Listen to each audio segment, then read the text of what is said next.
Hello and welcome to another episode of the Portrait Profits Show. My name is Jim Landers and my mission is simple. I help photographers like you make a great income doing what they love. Each week you get tips and systems on the business side of photography designed to help you gain a mastery over marketing and sales, reducing the struggles that most photographers face so you can finally get what you deserve. You're in the right place. Welcome to the Portrait Profit Show. The Portrait Profit Show is brought to you by Digital Pro Lab and Landers Photography School. And to get more information about Digital Pro Lab, please go to digitalprolab.com. Amanda will appreciate it. Go to digitalprolab.com. And for Landers Photography School, landersphotoschool.com. Or just send me an email, jim@landersphotoschool.com. Or leave me a message here in the comments of this show. Now, this show is simulcast to 8 different places, and it could be more if we wanted to. However, the software program that we use limits it to 8, but the fact that it's able to simulcast the show to several different places is fantastic. We use a program that's called, or a platform that's called StreamYard, and you can see this going across your screen right here at the bottom right now that says a little bit more about that. But if you click that link that you see there, just go to streamyard.com/Facebook. It's in the post that was created. So if you just go to the post, the text that's in the post this the show is in, you can just click that link, or you can type it in. It's pretty short. Streamyard.com/Facebook. That gives StreamYard permission to use your name. Otherwise, it says Facebook user for me. I don't know who it is that sends it. And there are some platforms, I'm not sure which ones, Apple might be one, I'm not sure, that it still doesn't work. So most platforms it does, 90% of them, but occasionally you do come across some that even after clicking that it doesn't seem to do anything.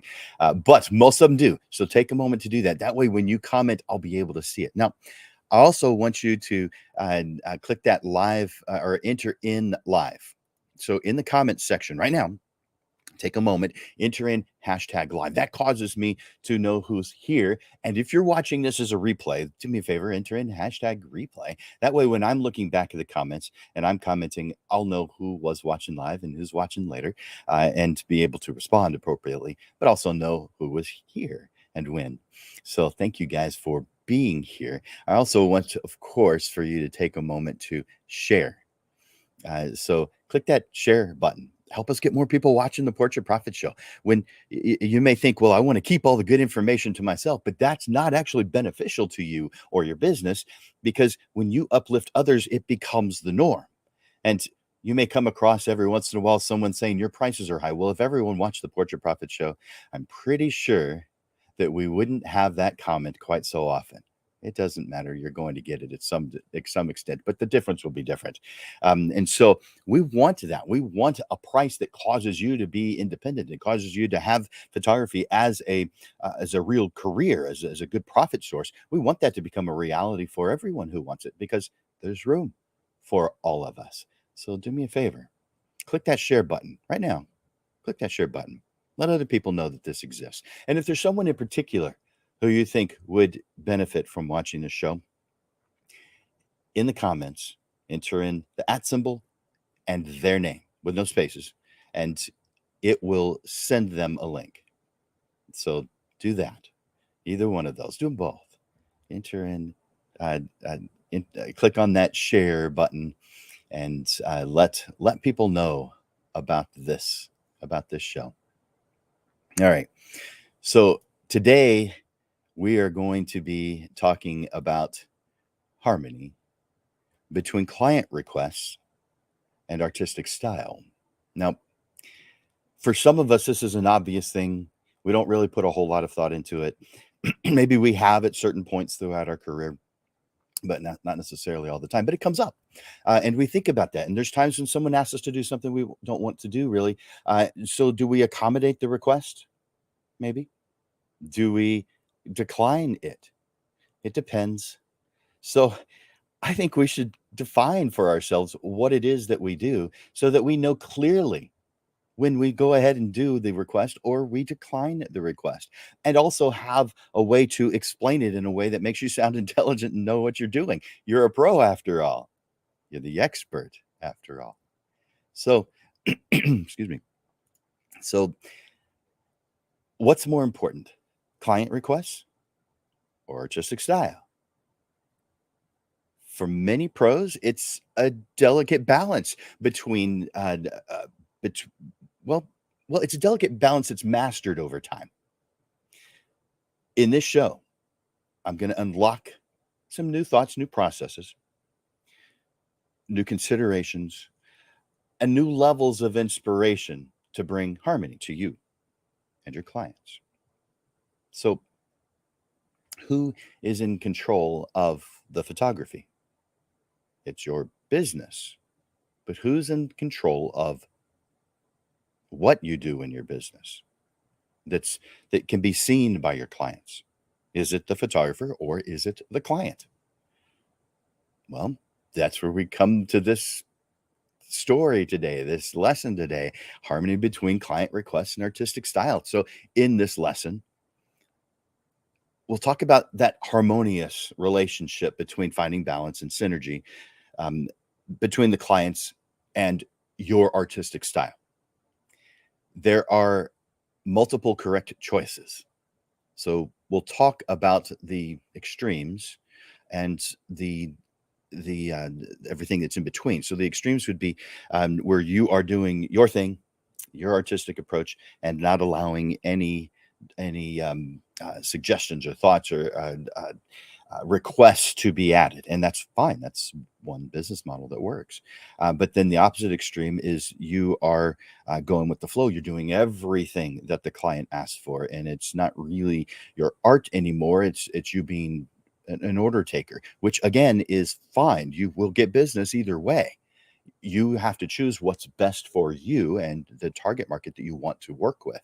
So, there is no, when I'm describing the tools that are available to you, these choices that you have, there's not a bad tool. Now, there's tools that can be used poorly or they're not the right tool for what you're trying to accomplish. But as far as in general, all the tools, all the different things that I might talk about, they aren't bad in and of themselves. It's how they're used that could become that way. So when you go into a Home Depot or Lowe's, one of these big stores, the tools that you didn't buy, that doesn't make them bad. It just means they weren't right for what you were trying to accomplish at that moment. So please don't think that if I'm saying something about one tool and something else about another that I like one better than the other. They're tools in a tool store. You choose the one that's the right one for you. Now, you may not know which tool is the right one for you. That's fine. I get it. This is one of the many ways where I help photographers to narrow down so that it becomes obvious. Because the difference between struggle and success is not doing the good things or knowing the difference between good and bad or wrong. Successful people become successful because they can tell the difference between the good things and the right things. And if you haven't defined your destination, where you're headed, what you're trying to accomplish, it isn't possible to know what's right. And if you think you know what's right and you haven't defined your end result, where you're heading, you are mistaken. This is a good use of the word ignorant, although I know that word's a trigger word for some people, but only for those who don't actually know the definition. Ignorant just means the things you don't know yet. There's a lot more stuff we're ignorant of than we're knowledgeable of. So we want to get to know these things. We want to have an open mind. We want to know that these are just tools and that we choose the ones that are right for us. But we can only do that if we define what we want as an end result. So while there are multiple choices to choose from, there are multiple choices even just in the extremes, but you're blending client preferences to your unique approach and you're doing what you want to do without client request. Those are the extremes.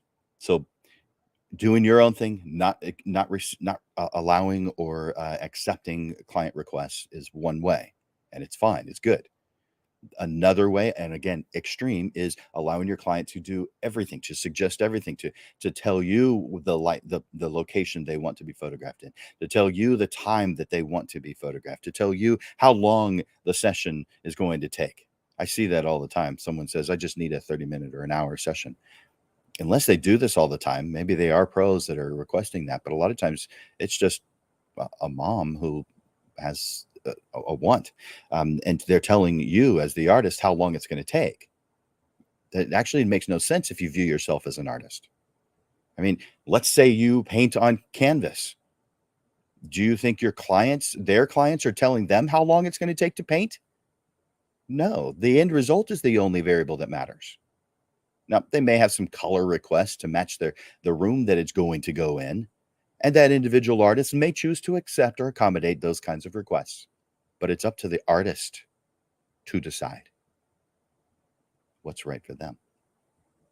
All the tools, all the choices are good choices. They just aren't all right for you.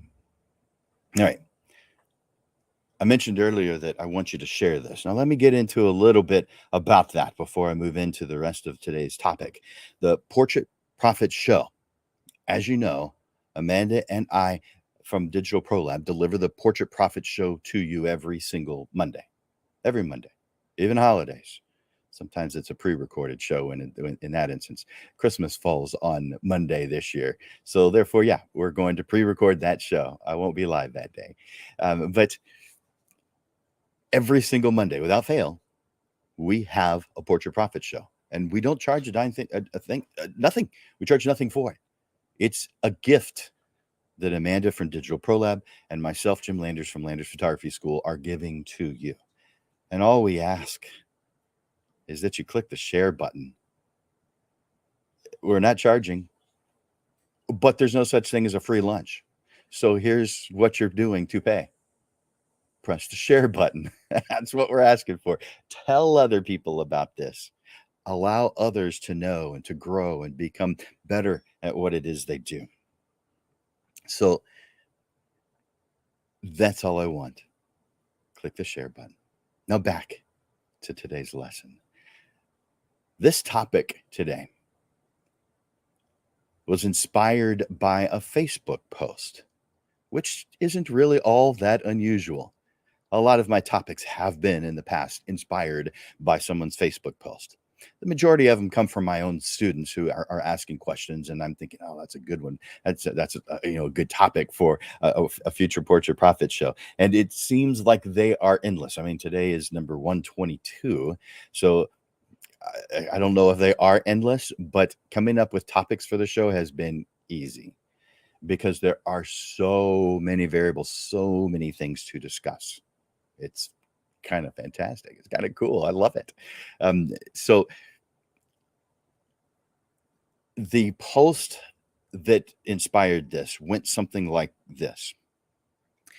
Do you persuade your clients into what you want or what you prefer? Or do you allow them to have full control? That's probably not exactly what it was, I, but it was something along those lines. Now, that particular post you won't be able to find because the person who wrote it within an hour of posting it took it down, so it's actually not there anymore. When I saw it, it was during that short period of time that it was actually up, and I thought, oh, that's a good topic for a Portrait Profit Show, so I wrote it down, and I actually started writing a response to that person's post, but they had deleted it before I was able to post it. I sometimes get a little long in my descriptions or answers to questions, which some people really appreciate, and others, they just say too many words and move on to the next thing. Hey, do you. So in one way or another, I've seen questions like this multiple times. In my experience working with photographers at every level, from beginning to those who are have been doing this for decades, I would say that most of us have spent time thinking about this. There's some that just, went in and started doing what they do, and they're kind of stuck with it, and it became normal. So to each their own. My thoughts are my thoughts. you don't apply in every situation, but in general,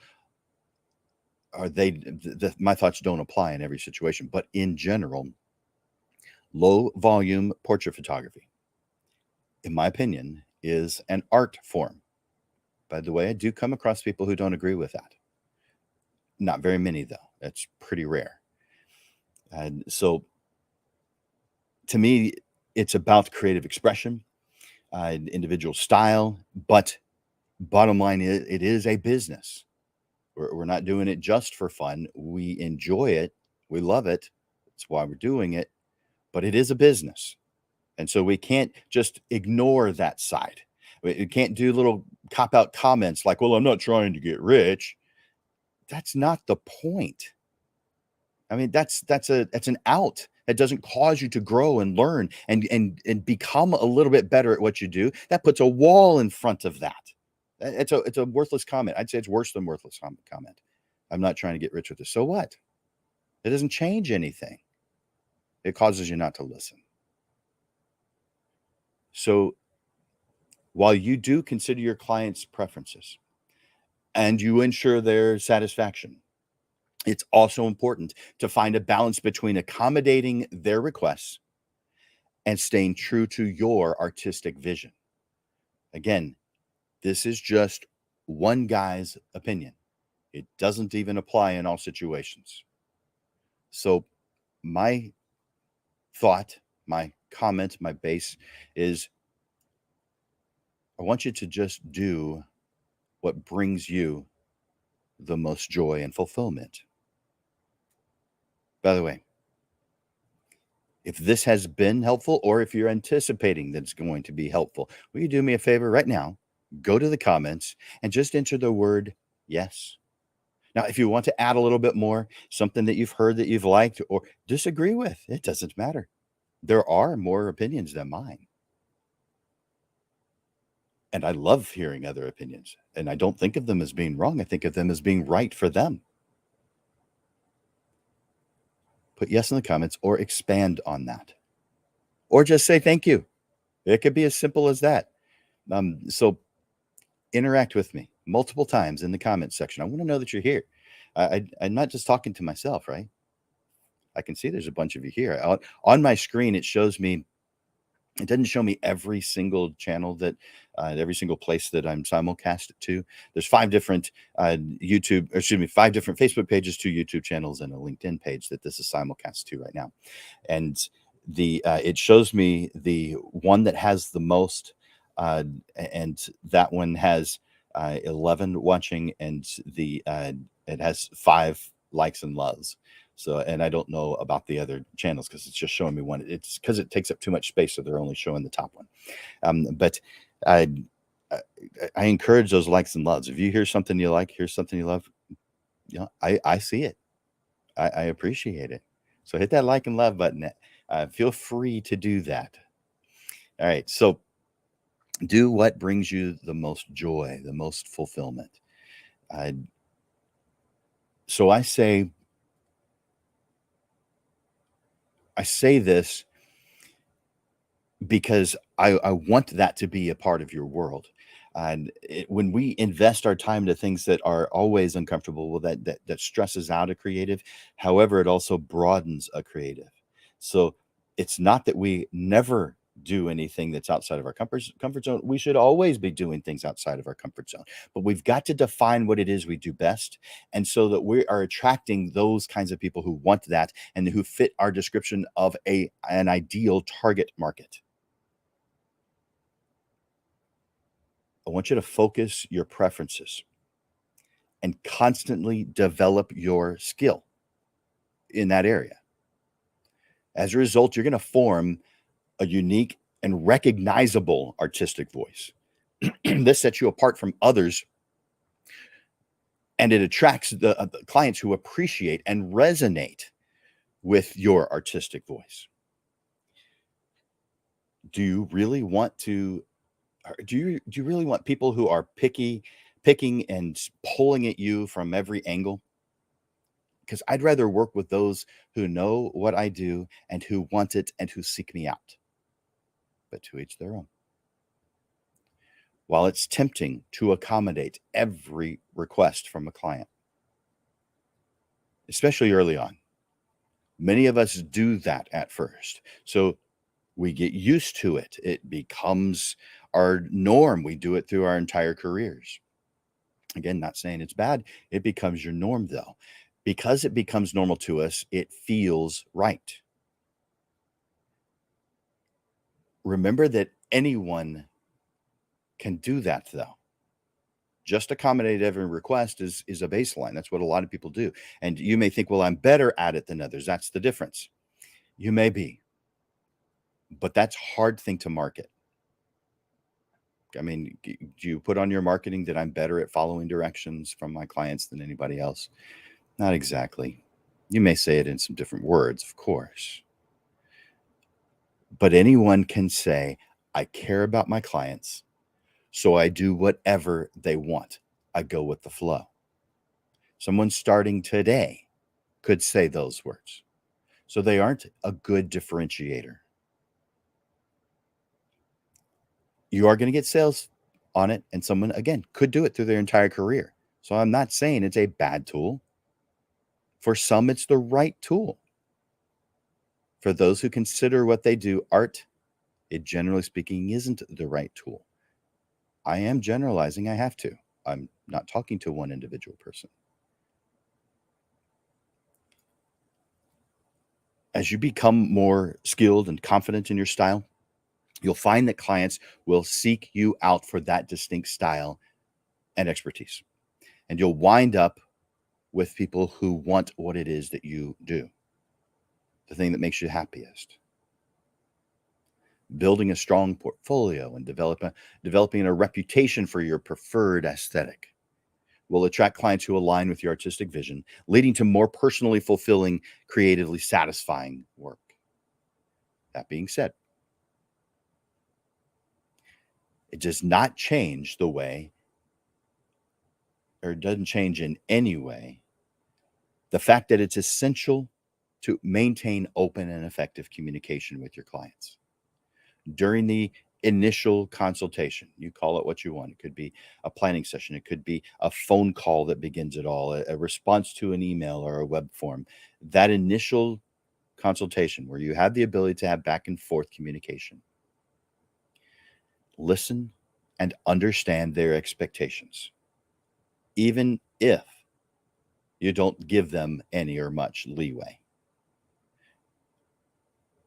Discuss your style and share what they can expect of you. This way, you can set realistic expectations and ensure that both parties, them and you, are on the same page before they have an opportunity to decide to work with you and put their money down. The goal is not to get to a yes with every single prospect that crosses your path. I know for some it is, and I understand why it might be that way. But there is no tool in the tool store that is the right tool for every single job. There is no photographer who is the right tool for every single job. So if you're trying to be that, you're trying to be one tool in a tool store that can do everything. Let's be realistic. You can't. You can try. You can be very average at a whole bunch of stuff. And you will get better than you were yesterday. But you won't be as good as those who seriously focus. And you wind up with people who, a lot of them that are wonderful and great, but you also wind up with some people who you don't want to work with. It'd be like working retail. If you worked at a retail place, there are times when you come across a person who you wouldn't have chosen to work with, that you might complain about later. So why would you put yourself in that position if you're the boss, if you're the decision maker? That's just my thought.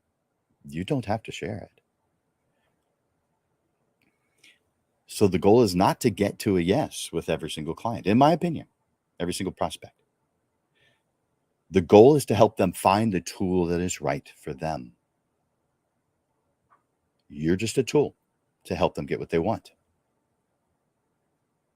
There are two main types of photographers.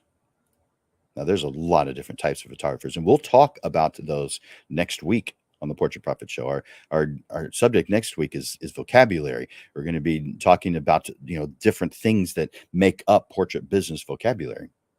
It's phrases, it's words, it's descriptions, it's different types of photography that a portrait photographer could be doing.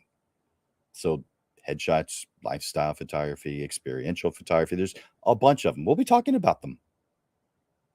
We'll be talking about why I use the words that I use, why I don't say taking pictures when I'm talking about my work. Because if the neighbor could do it, the neighbor's not a pro. So if I'm talking in the same way that the neighbor would talk if they were to come over and photograph my family in my backyard, then I have to adjust. I have to change. So I differentiate myself from the neighbor. And so I don't say taking pictures.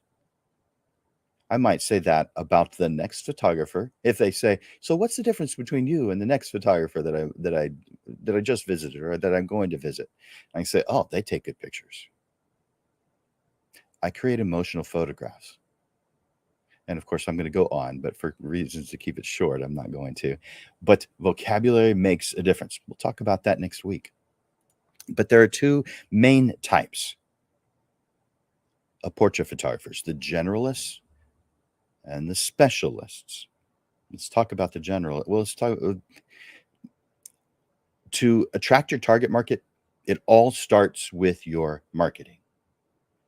So and the goal, of course, is that you wind up with the clients that are best suited for you and your business. So let's talk about the generalists. And again, these are all just tools. I'm not saying whether they're good or bad because they are all good. They may not be right for what you're trying to do, but they are good tools, every one of them. For the generalists, during the planning session, it's helpful to strike a balance between incorporating your artistic vision and accommodating your client's preferences. Now, at an extreme, you are solely listening to your clients and solely doing what they say. You're an order taker at a fast food restaurant. You take what they asked, you do that, and you don't make any changes or additions. You do what they say. So, order taker. Not a negative. It's a good job. People make money. You may do some, as far as generalists, very few are the strict definition. There's some change or some difference in that definition. They add their own personal style, and so they aren't generally going to be the very specific definition of a generalist. So some are going to suggest alternative locations or different times of day, different poses that maybe align with your style or your level of expertise.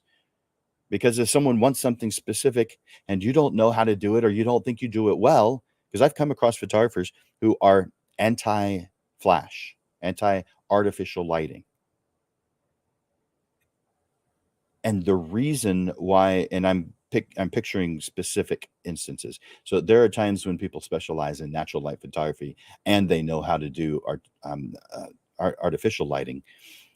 But for those who don't know how to do artificial lighting, who are doing natural lighting only, it'd be like going to a tool store and only be able to work with one aisle.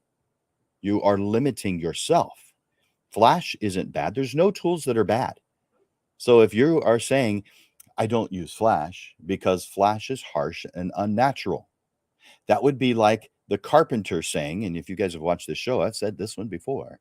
It'd be like a carpenter saying, "I don't use hammers because hammers go through sheetrock walls." Is it the hammer's fault? Really? No. It's your misuse of the tool that caused the hammer to go through the wall. Just like flash. If you don't like flash because it's harsh and unnatural, it's because you're doing it wrong. You're putting the hammer through the wall. Too much power in the flash. When you look at flash that's done right, you're highly unlikely to take it off the menu. It's a tool. It's a good tool when used correctly. just like all tools. For the generalist, by gently guiding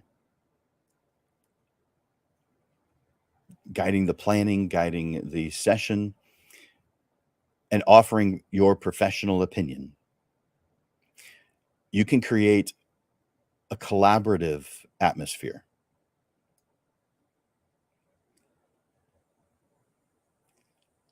It's going to result in unique and compelling photographs that are still going to inspire you, even though they have been heavily influenced by your clients.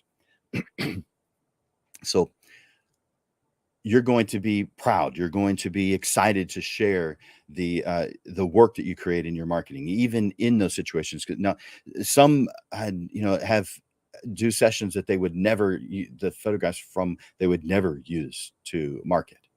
And there's different reasons for that. But if the reason that you would not use certain photographs for marketing, if the reason is because the client requested something that you didn't agree with or didn't like, come on. Should you really be doing those things? Or some photographer who specializes in exactly that, shouldn't they be the one who does that? Shouldn't you be the expert who knows the difference between the tools and suggests the tool that's the right one for the job? Which means at some points, people, other photographers. To me, that's an obvious one. I know that's not obvious to everyone, but to all of us, it's to a different extent. I consider my clients to be contributors to my art. I consider what we're creating to be a collaborative work between my clients and me.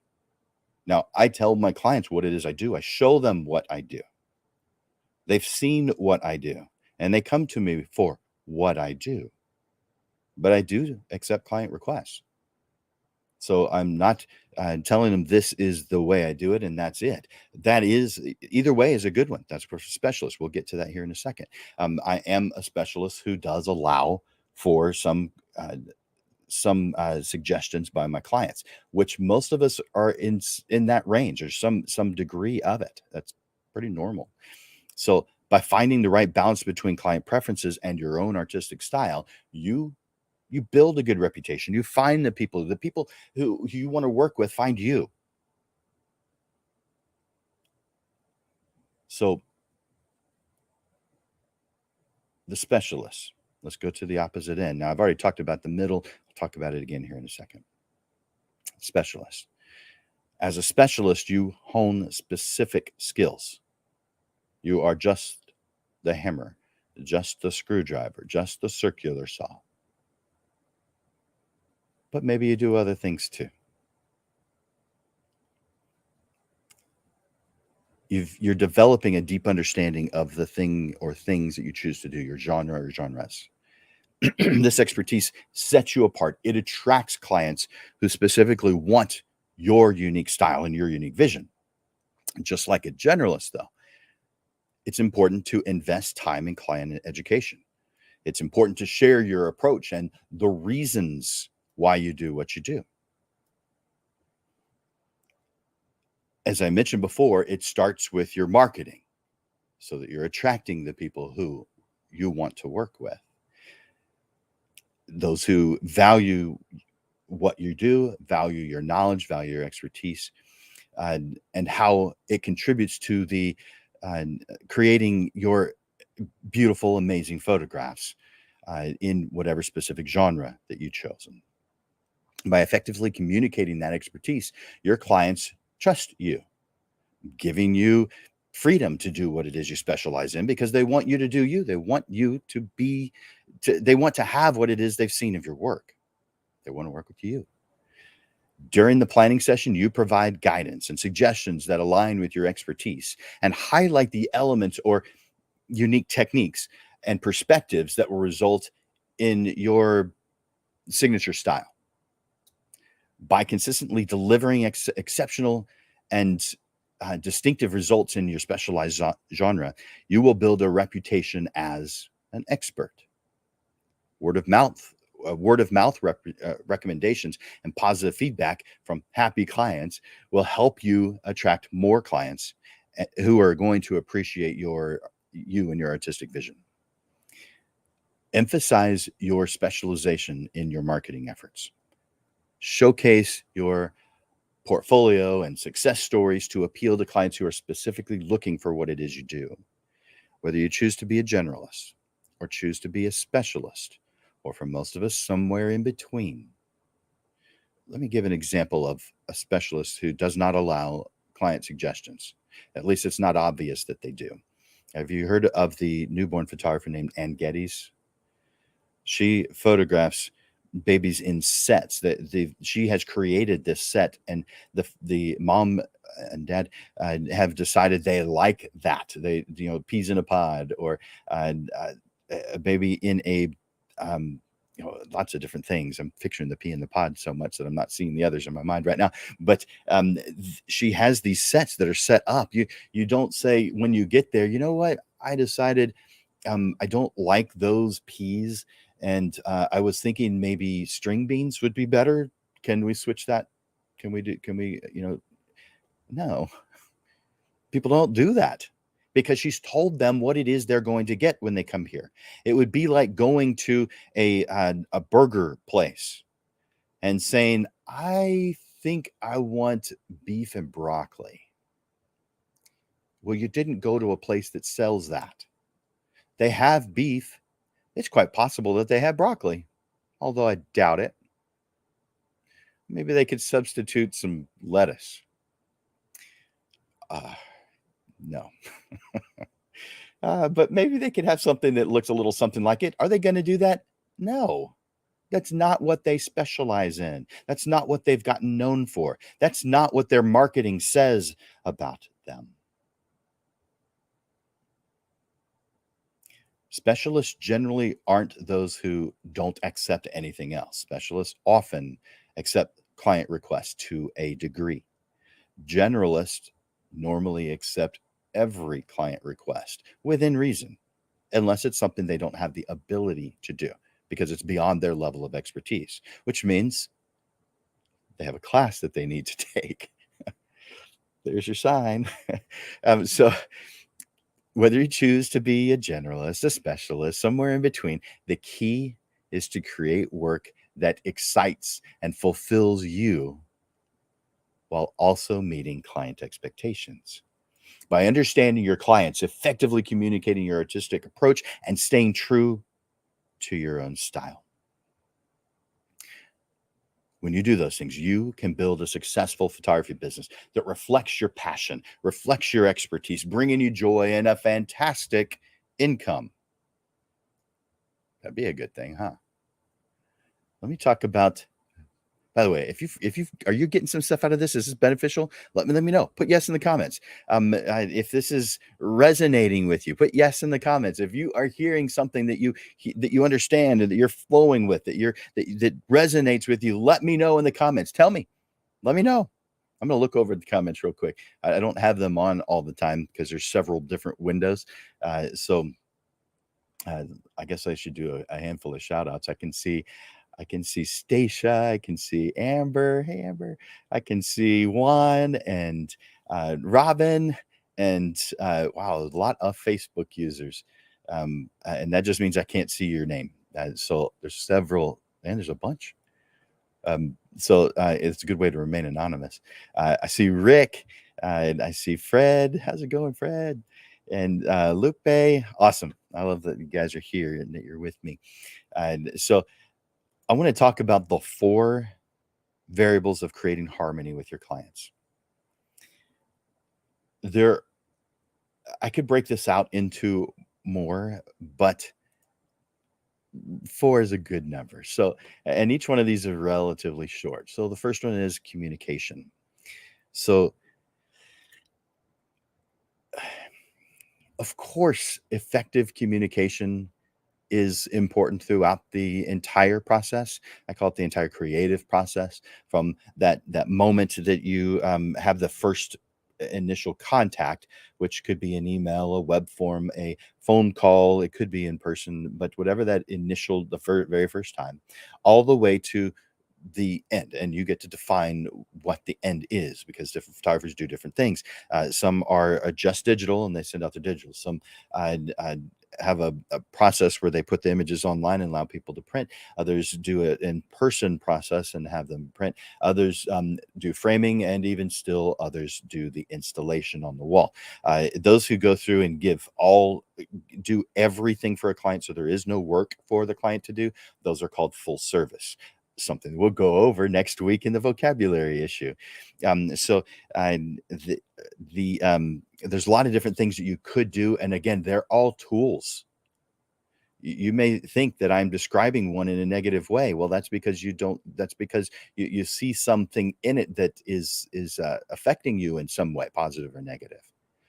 But it's your interpretation that causes you to see it as negative or positive, because these are just tools, and all of them are good. It's just not that not all of them are right. And the difference between someone who struggles and someone who is successful is knowing the difference between good and right, not good and bad. That's an easy one. Putting good things in front of you all the time is the path to struggle. You have to know what's right so that you can get down that path. For instance, you've heard me say this before, all roads are good. All roads are good. But not all roads take you where you want to go. Okay, there's some roads with potholes that aren't so good. So I am generalizing. Let's say all roads are new today. All roads are good. They just don't all take you where you want to go. Same thing with all the choices you have in front of you. If you're putting good choices in front of you all the time, you are struggling, because you haven't defined where you're going. Now, you may not feel like you're struggling. A lot of you are, and you feel it. But if you don't feel it, you can do good things and bring in income just by doing good things. And it might be satisfactory. The bottom line is, if you defined where you were going, you would only go on the roads that cause you to get there. And those other good roads, you wouldn't stop or go down. Just my opinion. So, of course, effective communication is important from beginning to end. But just like beauty, that means something different to every single one of us. And that's wonderful. So, in this instance, having effective communication with a client is having open and honest discussions with your prospects and your clients throughout the experience with you about their expectations, about preferences, about their desired outcomes, about what it is you do. You must know yourself and your product. You have to know both well enough to know that when you're not the right tool, as well as when you are the right tool. If you think you're the right tool every single time, there are some things that you still could grow in and learn. You're going to encourage your clients to express their vision by asking thoughtful questions that clarify their thoughts and expectations. In addition to actively listening, you're going to clearly articulate your own artistic style and your approach from the beginning, as well as throughout the entire creative process, from the initial consultation to whatever it is that is your last step, to keep them informed and aligned with the goals. It may be a good idea at times to encourage mood boards, to encourage Pinterest boards, to gain insights into their preferences. But then there's times when that's not the right choice, and you probably can feel the difference. Good communication, though, builds trust, enhancing the collaborative process. All right, second one. Let's put that one up on the screen. Somehow I clicked on edit rather than put it on the screen. So the second one is managing expectations before they become a paying client. We're setting realistic expectations. That's the communication part behind before. But this expands that just a little bit. before they become that paying client. Set realistic expectations. Discuss your processes. Discuss your timeline. How long do things take? Discuss your policies, your costs, all before they have an opportunity to purchase from you. Be transparent about any limitations or challenges that might affect the outcome. Sometimes their requests cause more time or cause you to hire someone to accomplish something.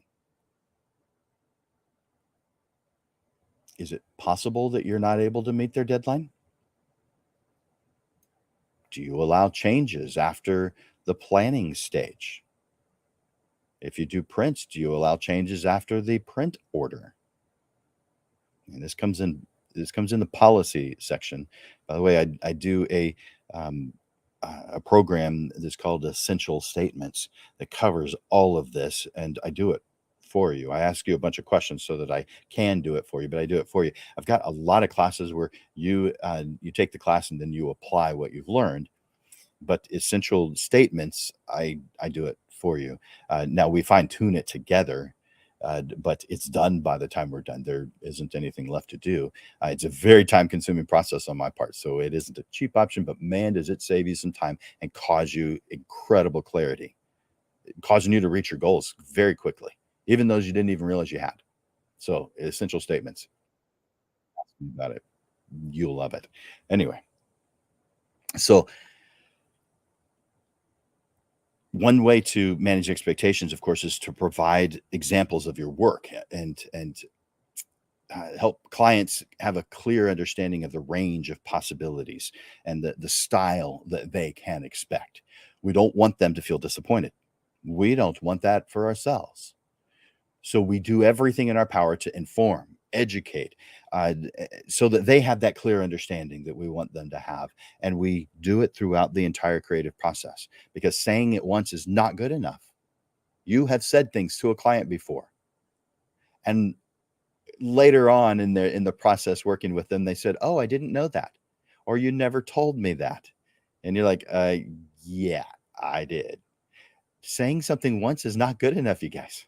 You have to say things multiple times. This isn't their area of expertise. This isn't something they do every day. This is something you do every day. So yeah, it comes easy for you. Yes, you know it. And yes, you're continuing to grow in it, but they don't do that.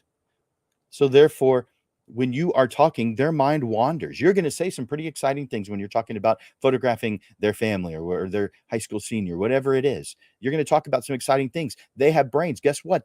Brains wander. Even when you're talking to them about some pretty serious stuff about your work, they're wandering. They're picturing what you said and having their family in that environment that you've just described. So therefore, they're not giving in very much of their attention at that point. But that's not a bad thing. That's a fantastic thing. But you have to know that's what's going on, and you have to repeat yourself. Don't expect them to remember. Number 3, flexibility. While maintaining your artistic style, to some degree, it may be necessary to adjust, to be adaptable, to be flexible. Even after a solid planning session, challenges arise, things that you might not even consider planning. How about bad weather conditions or just unfavorable weather conditions? It wound up being way hotter than you expected that day. It's really windy. So while it's a beautiful day, their hair's blowing in the wind. It may not be something you've planned for during the planning process. So it's not only important to be resourceful ahead of time while you're doing planning, it's important to have some things in place for when things come up so that you have solutions in place that can overcome those obstacles. Now, based on what you're doing, it's possible that that you may not be able to overcome it. It may be something so specific it has to be rescheduled, or there's other variables. But there are so many times when you can find a way to fix that problem. And so I say do it ahead of time. Plan ahead of time because things can go wonky during sessions. So it's not only important to be resourceful and find creative solutions to overcome those obstacles, but it's also crucial that you have a plan ahead of time for when those things do happen. So when you actually employ one of those alternative options, you're demonstrating your professionalism and your dedication to bringing your clients the results that you say you want to give them, the best. Number 4, client satisfaction. Now, anyone who's been around me for a while knows that I have no interest in satisfying my clients. I want to thrill them. I don't want someone coming over to their home and seeing the family portrait on the wall and saying, "Oh, that's a great photograph. I like it." And the mom who's in the photograph, it's her family, says, "Yeah, it was okay." I don't want that. You don't want that. You want them to be thrilled. But the general category is client satisfaction. Ultimately, client satisfaction should be a priority. We all know that. We have to stay true to artistic style. So sometimes we're going to suggest things that are contrary to what someone has requested. It might mean that you're not the right tool for the job. It doesn't necessarily. But we are going to ensure that the final photographs align with our client's expectations and desires. And if it's not something that we do or want to do, then we are referring someone else. In a not too far back, so a handful of episodes ago, we did one on client feedback. Boosting loyalty with client feedback was the title.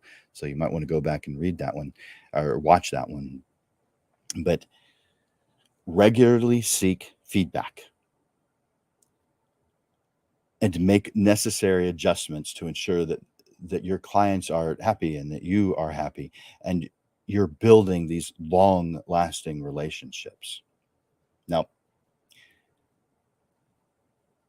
regularly seeking feedback is what we talked about in that episode. It was 119, I think, maybe 118. So, and we're at 122 today. So it's pretty recent. But regularly seek feedback to actively involve clients throughout the entire creative process to ensure that they're happy. Be open to making adjustments and modifications based on client input while without compromising your artistic integrity. Only deliver images that are in your style. Because if you have things that are all over the place, then it gets confusing if someone sees your work. For instance, years ago, I mean, I began being a full-time photographer in 1991. This would have been in the 90s. But I photographed something, a client asked for something. I said, sure, because I can press the button in front of anything. But it wasn't what I had done before. It wasn't normal. It wasn't unusual or weird, but I wouldn't use it for marketing purposes. I wouldn't show it because, well, I didn't want more of that business, but I was happy to do it. I think that's a waste of your time. Now, at first, when you're playing around, I give leeway for that because I want you to experience a lot of different things. But once you decide this isn't the right tool for the job, find someone out in the industry who does that really well, form a relationship with them, and send them business the next time that comes along. Chances are it won't come along all that often because you're going to do a good job of marketing what you do, and you'll have plenty of clients coming in who already know what it is that you do.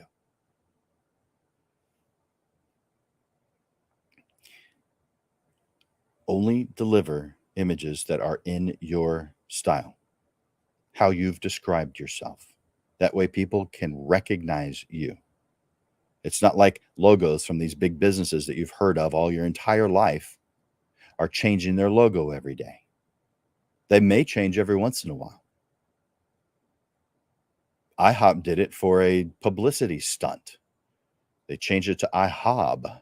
Instead of International House of Pancakes, they changed it to International House of Burgers, causing a frenzy. People were saying, well, I liked it being International House of Pancakes. I go there because of the pancakes, not because of the burgers. I didn't even know about the burgers. Okay. So it's a marketing tool. They never actually changed the name. It was simply a popular topic for a short period of time. So effective marketing. But I'm not recommending that you do that kind of thing. Um, we all, what we all want is a result that makes both parties happy. All right. So I want to talk about increasing harmony indirectly. Those are direct ways that I just mentioned. So let's talk about increasing harmony indirectly. I want you to continuously educate yourself about new techniques, trends, and client preferences to expand your client repertoire, your creative repertoire, and cater to a diverse range of requests. If you're a generalist, either way, build a portfolio that showcases what it is that you do. If you're a generalist, it's showing the diversity or the versatility of the things that you're able to do. That would be right if you're a generalist, an extreme generalist.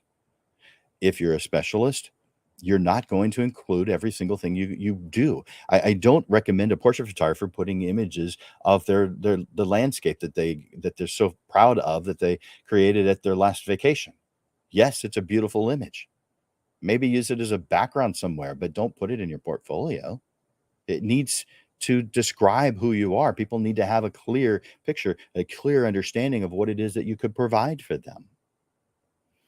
I want you to seek professional development opportunities, attend workshops, take on a business coach, get a mentor or 5, and engage with other photographers to learn from their experiences.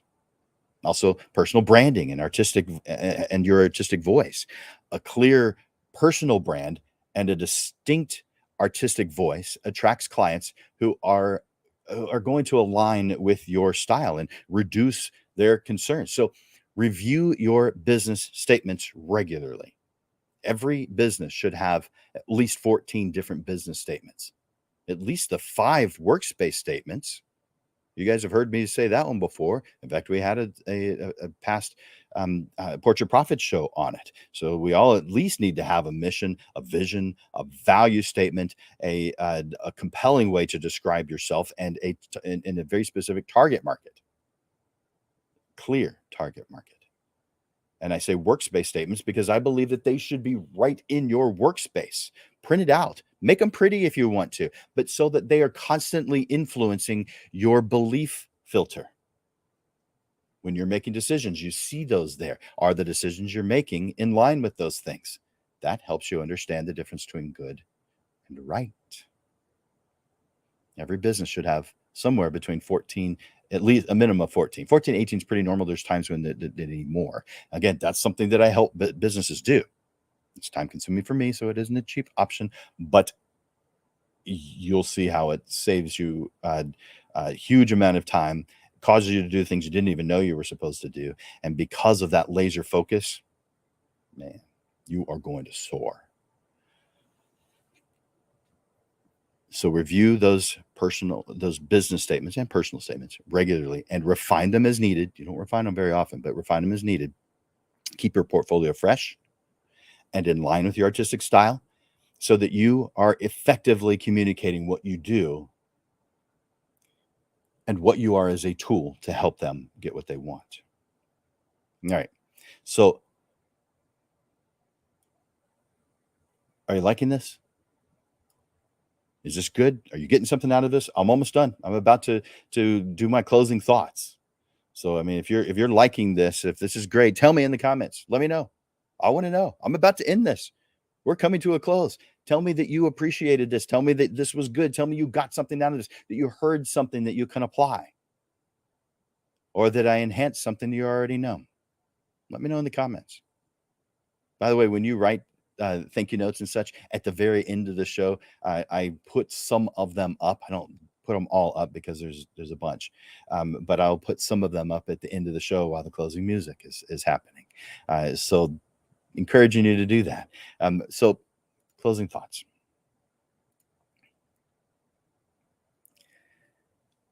As we come to the end of this lesson, harmony between client request and artistic vision, I want to leave you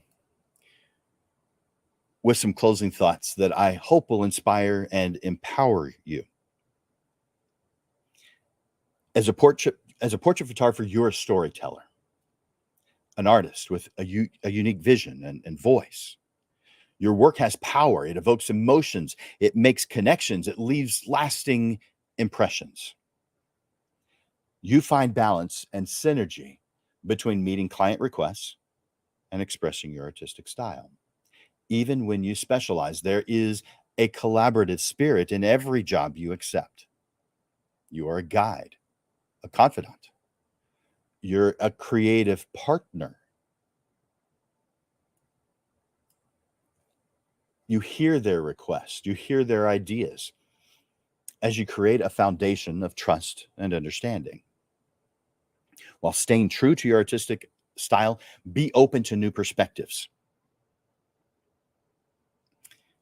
Be open to unexpected ideas and spontaneous or unplanned moments.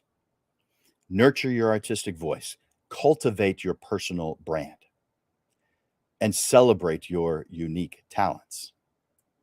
The path to your definition of success includes confidently expressing your vision and attracting those who appreciate and resonate with it. Your authenticity, your being able to describe what it is you do, is magnetic. You'll attract them. We definitely want to seek inspiration from our peers, seek out classes and workshops, getting a business coach, continually challenge yourself to push your boundaries. Your journey as a photographer is obviously, and you know this, an evolution where you refine and deepen your connection with your work and with your clients. So, Portrait Profits friends, feed your passion and continue to refine your purpose. Where appropriate, blend client requests with your artistic style. Welcome the challenges, celebrate the victories, and let your work speak. I want to thank you for joining me today. And may you always capture the beauty and the harmony that resides in the delicate balance between client desires and your artistic expression. Your portrait photography business captivates hearts, ignites imaginations, and leaves a lasting impact on those you serve and beyond. In just a moment, I'm going to tell you what the next classes are that's coming up. I mentioned one already, the vocabulary issue, but there is the one that's right after that I think you're going to want to be here for. Here, stay with me for just a little bit longer while I share those.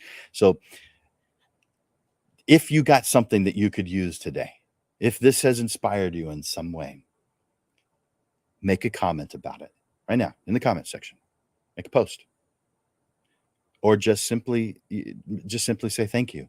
But your words of encouragement are fueling me to bring you more valuable suggestions to elevate your portrait photography business.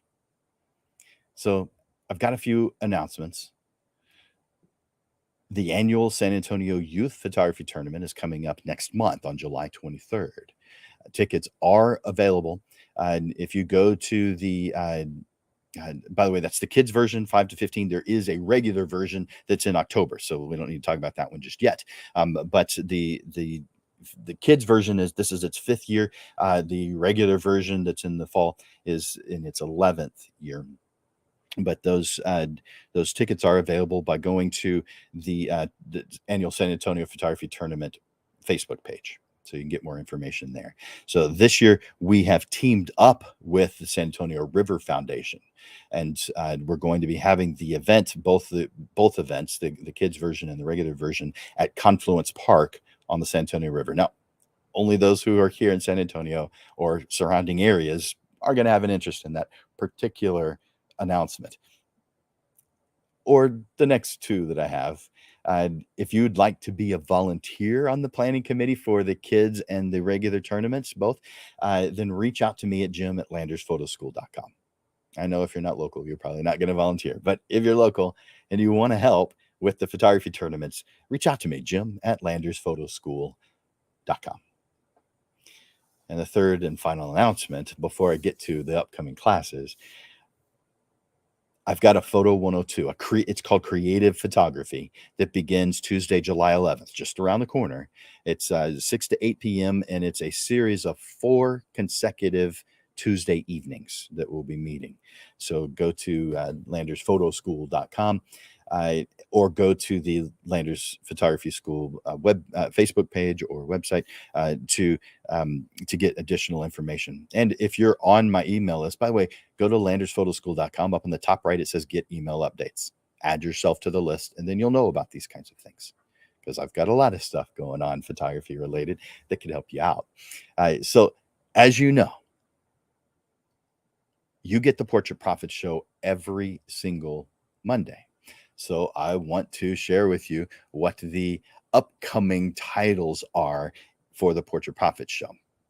So let's bring those up. The next week, I mentioned already, this is the portrait business vocabulary. And let me take that off the screen real quick. There we go. And let me tell you a little bit about that one. Like your photography vocabulary, the words you use have potential to transform perceptions, understandings. Our vocabulary reveals values, and it influences how you are perceived. So in this next episode of the Portrait Profit Show, we'll explore photography vocabulary and define the differences between various aspects of a portrait photography business. There's a lot of different types. We're going to talk about what those are, what they're called, and what they mean. And then, of course, you use your own artistic vision and make your adjustments to match what you do. But vocabulary is very important, and it's not something I think that you can just simply overlook. The next one is on July 3rd, and this is the one I kind of want you to get excited about. And the vocabulary one's cool. You're gonna get a lot of stuff out of that one. You're gonna be taking a lot of notes. But on June 3rd, this one is called 1 Week to a Thriving Photography Business. Now, this one is going to be interesting. I want you to join me as we dive into a captivating tale where I am dropped off in a town that I'm unfamiliar with the goal of creating a prosperous photography business in record time.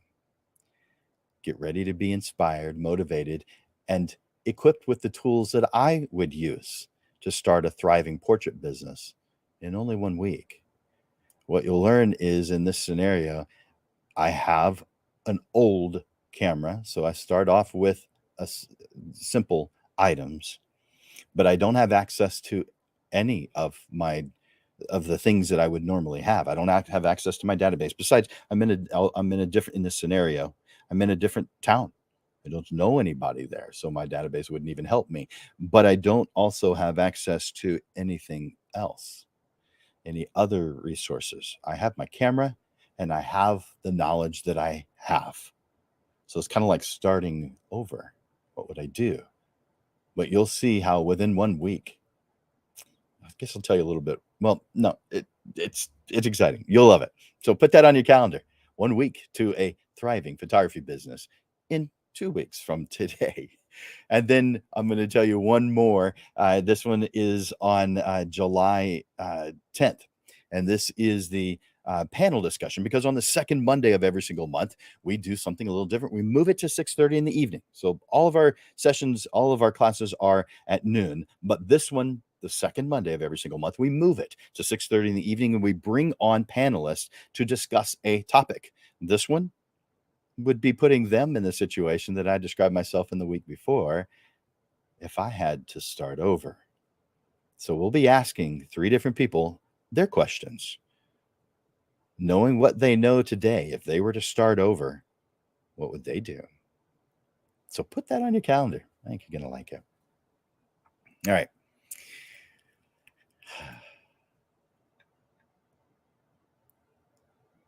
Portrait Profits, friends. As we end another Portrait Profit show, I hope that the ideas and strategies that we have explored today have resonated with you so that you are moving forward with excitement. I encourage you to take risks, push your creativity, and experience your business soaring to extraordinary heights. You have the power to redefine your place in the portrait photography community and be a force of inspiration and empowerment.